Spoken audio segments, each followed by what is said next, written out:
Time competitor बन चुका है। लेकिन एक रीसेंट रिपोर्ट ने सबको हिलाकर रख दिया है। वर्ल्ड इकोनॉमिक फोरम की रिपोर्ट के मुताबिक करोड़ों लोगों की जॉब एआई की वजह से खतरे में है।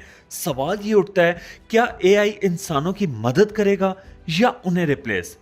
चलिए डिकोड करते हैं द राइज ऑफ एआई इन 2025 और डब्ल्यूईएफ की शॉकिंग रिपोर्ट का सच। चैनल को सब्सक्राइब नहीं किया तो सब्सक्राइब करके बेल आइकन को भी क्लिक कर दें ताकि आपको आने वाली वीडियोस का नोटिफिकेशन मिलता रहे। दोस्तों, 2025 का एआई लैंडस्केप 2020 या 2022 से बिल्कुल अलग है। आज हम GPT-4, GPT-5 और उससे आगे के मॉडल्स देख रहे हैं जो ना सिर्फ कंटेंट लिख सकते हैं बल्कि coding, music, design, business strategy और लीगल एडवाइस भी दे रहे हैं। Open AI, Google deep mind, Anthropic और मेटा सब एआई के नए नए वर्जन्स लेकर आ रहे हैं। इंडिया में भी एआई का इंपैक्ट जोरों पर है। एड टेक से लेकर हेल्थ टेक तक